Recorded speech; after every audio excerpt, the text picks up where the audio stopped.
Hello friends, ఈ వీడియోలో మనం ద్వారక గురించి కంప్లీట్ హిస్టరీ ఏంటో తెలుసుకుందాం. ప్రెసెంట్ మనం చూడగలిగే ద్వారక టెంపుల్ తో పాటు మునిగిపోయిన ద్వారక సిటీ గురించి అండ్ దానికి మహాభారతానికి ఉన్న రిలేషన్ గురించి ఇలా రిలీజియస్ పరంగానే కాకుండా ఆర్కియాలజికల్ ఆస్పెక్ట్ లో కూడా డిస్కస్ చేద్దాం.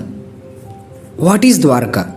ద్వారక అనేది గుజరాత్ లో అరేబియన్ సీకి ఆనుకుని ఉన్న ఒక కోస్టల్ సిటీ. చార్ధామ్ అని పిలువబడే 4 ఫేమస్ తీర్థయాత్రలైన బద్రీనాథ్, పూరి జగన్నాథ్, రామేశ్వరంతో పాటు ఇది కూడా ఒకటి. ఇక్కడికి దాదాపు ప్రతి సంవత్సరం 20 లక్షల మంది విజిట్ చేస్తుంటారు. ఒకప్పుడు కృష్ణుడు ఈ ద్వారకని పరిపాలించాడని, ఆ తర్వాత గాంధారి శాపం వల్ల రాజ్యం అంతా సముద్రంలో మునిగిపోయిందని అందరూ నమ్ముతారు.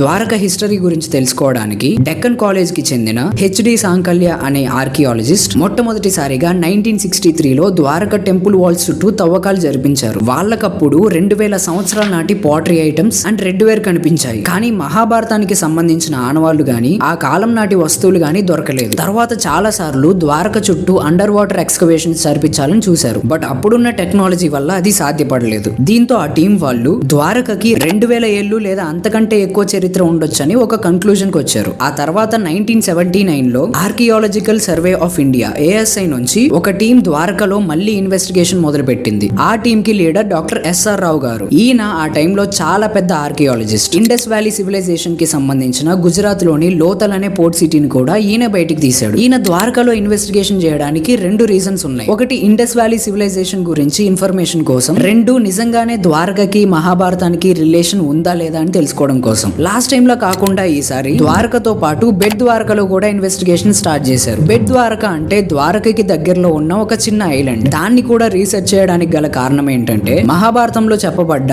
అంతర్ద్వీప అనే ఐలాండ్ కి ఇది చాలా సిమిలర్ గా ఉంటది. అరౌండ్ 1980 దాకా ఇన్వెస్టిగేషన్ జరిగింది. ఈసారి ఏకంగా 3500 సంవత్సరాల నాటి షెల్ అండ్ కాపర్ ఐటమ్స్, రాతి గోడలు, పునాదులు బయటపడ్డాయి. సో వాళ్ళు కనిపెట్టింది ఏంటంటే 3500 సంవత్సరాల క్రితమే ఇక్కడ ఒక కోస్టల్ అర్బన్ లైఫ్ ఉండేదని అండ్ అక్కడ ట్రేడింగ్ కూడా జరిగేదని. దీని గురించి ఇంకా డీప్ గా తెలుసుకోవాలని 1983లో ASI లోని మెరైన్ ఆర్కియాలజీ యూనిట్ వాళ్ళు అగైన్ SR రావు లీడర్షిప్ లోనే అండర్ వాటర్ ఎక్స్కవేషన్ స్టార్ట్ చేశారు. దానికి అప్పటి PM అయిన రాజీవ్ గాంధీ గారు 10 లక్షల రూపాయల ఫండింగ్ కూడా ఇప్పించారు. ఎకో సౌండర్, సోనార్ మెషిన్స్ లాంటి ఎక్విప్మెంట్ ని నేషనల్ ఇన్స్టిట్యూట్ ఆఫ్ ఓషనోగ్రఫీ వాళ్ళు సప్లై చేశారు. ఇలా ASI వాళ్ళ లీడర్షిప్ లో NIO వాళ్ళ ఎక్విప్మెంట్ తో, ఇండియన్ నేవీ వాళ్ళ సహాయంతో అండ్ ఇండియన్ గవర్నమెంట్ ఇప్పించిన ఫండ్స్ తోటి 1983 నుంచి 87 వరకు ఇన్వెస్టిగేషన్ జరిగింది. అంటే దాదాపు 5 ఏళ్లు. ఇంత టైం తీసుకోవడానికి గల రీజన్ ఏంటంటే బేసిక్ గా అండర్ వాటర్ ఎక్స్కవేషన్ అనేది అలలు తక్కువగా ఉండి సముద్రం కామ్ గా ఉన్నప్పుడు మాత్రమే చేయగలిగే ఒక పని. అలాంటి రోజులు కేవలం వింటర్ టైం లోనే వస్తాయి. అంటే సంవత్సరం మొత్తంలో దాదాపు 40 నుంచి 45 రోజులు మాత్రమే అనుకూలంగా ఉండేవి. ఈ 5 ఏళ్లలో వాళ్ళు 30 to 40 స్క్వేర్ కిలోమీటర్స్ ఏరియాలో స్ప్రెడ్ అయి ఉన్న ఒక ఫోర్టిఫైడ్ సిటీని కనిపెట్టారు. అది కూడా గ్రిడ్ ప్యాటర్న్ లో ఉండి, ఫుల్ డ్రైనేజ్ సిస్టమ్స్ ఉండి, హార్బర్ ప్లాట్ఫామ్స్ తోటి, చుట్టూ దాదాపు 20 అడుగుల రాతి గోడలతోటి, ఫుల్ సెక్యూరిటీతో ఉన్న ఒక అర్బన్ సెటిల్మెంట్ ని కనిపెట్టారు. అండ్ ఎవరైనా ఆ సిటీలోకి ఎంటర్ అవ్వాలంటే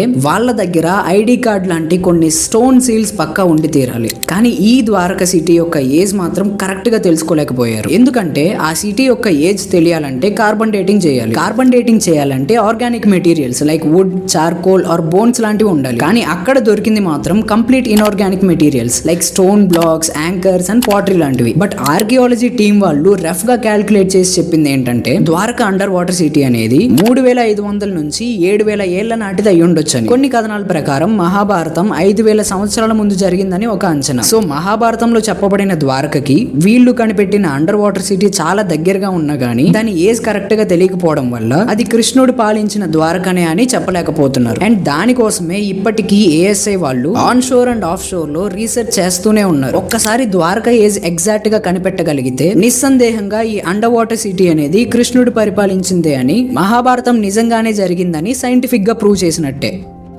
సో ఇది ఇవాల్టి మన టాపిక్. ఒకవేళ మీరు ద్వారక ఎలా ఫామ్ అయ్యింది, ఎలా ఉండేది, కృష్ణుడు ఎలా పాలించేవాడు, అసలు మహాభారతంలో ఈ ద్వారక గురించి ఏం చెప్పబడిందో తెలుసుకోవాలంటే జస్ట్ పార్ట్ 2 అని కమెంట్ చేయండి. ఖచ్చితంగా ఈ టాపిక్ మీద ఇంకో వీడియో చేసి మీ ముందుకు తీసుకొస్తాం. మళ్ళీ ఇంకో వీడియోతో నెక్స్ట్ టైం కలుసుకుందాం. అంటిల్ దెన్, జై శ్రీకృష్ణ.